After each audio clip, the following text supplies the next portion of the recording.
Hey, I get it when you're looking at a recliner for yourself or a loved one, especially someone who needs a bit of extra help getting up. The last thing you want is to spend a few $100s on something that ends up feeling like a paperweight. You're juggling concerns about safety, comfort, and whether the motor will actually do what it promises without whining like an old treadmill. And the internet is full of best recliner lists that look great on paper but don't answer the question you really have: will this chair fit my daily routine, my budget, and my space without turning into a regret? If you're wondering whether the HTERWQEA Powerlift recliner is the right fit for you, stick around. Link is in the description if you want to check the product details on Amazon. First off, let's talk about the situation where this chair shines. Imagine a senior dad who loves watching his evening news but struggles with the stiffness in his knees after a day of gardening. He needs a chair that can lift him up gently without the risk of a jerky motion that could throw him off balance. The dual motor system on the HTERWQEA does exactly that. Each motor works independently, so the seat lifts while the back reclines, giving a smooth, controlled rise. In real life, the power lift assistance feels less like a mechanical yank and more like a gentle nudge, something you'll notice when you press the remote and the chair begins to tilt upward in a measured arc. That's a big plus for anyone who needs a little help but still wants to feel in control. Now, on the flip side, if you're a young adult who just wants a cheap place to crash after a long day at the office, you might be better off with a basic recliner that doesn't come with the extra motors and heat functions.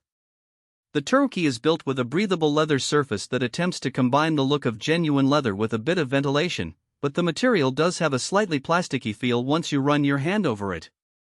It's not going to win any awards for luxury, and if you're sensitive to synthetic coverings, that could be a deal breaker. Also, the footrest extends further than a standard recliner, which is great for stretching out, but it adds a little extra bulk that can make the chair feel cramped in smaller living rooms. Let's dig into the practical strengths. The heat and massage functions are the kind of features that actually get used, not just left on a control panel to collect dust. I've seen several households where the recliner becomes a nightly ritual: a few minutes of low-level heat to soothe sore shoulders, followed by a gentle back massage cycle that mimics a casual hand rub. For someone who deals with arthritis or chronic back pain, that combination can be a real mood lighter. The fact that the heat element is built into the seat and not just a rear-only pad means the whole body gets a little warmth, which is especially comforting in winter months.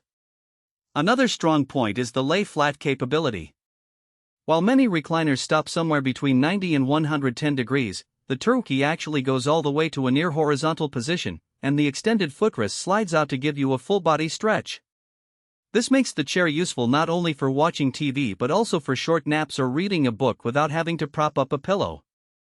The footrest's extension is smooth, and because the motor controls are separate, you can adjust the seat while the footrest stays put, letting you find a sweet spot that feels just right for your legs. Now, no product is without its trade-offs. The dual motor system, while great for smooth operation, does draw a bit more power than a single motor model, which means you'll notice a slight hum in the background if you're sitting very close to the unit. It's not a loud buzz, but it's there. The remote control, which is the primary way you'll interact with the chair, sits on a small armrest tray and can be a little fiddly if you have limited dexterity. Some users have reported that the buttons can feel stiff after a few months of heavy use, requiring a bit more pressure than you'd expect for a simple press. If your loved one has very limited hand strength, you might want to keep the remote within easy reach or consider a model with a wall-mounted switch. Space is another hidden cost. The chair measures roughly 37 inches wide, 45 inches deep when the footrest is fully extended, and about 45 inches high at its tallest point. That means you'll need a dedicated corner or a fairly open area to accommodate it without bumping into coffee tables or doorways. It's not a piece you can squeeze into a cramped studio apartment without thinking about the layout. On the other hand, if you have a generous living room or a master bedroom with a reading nook, the chair can become a centerpiece that adds a touch of modern comfort without overwhelming the space. Who should buy it? If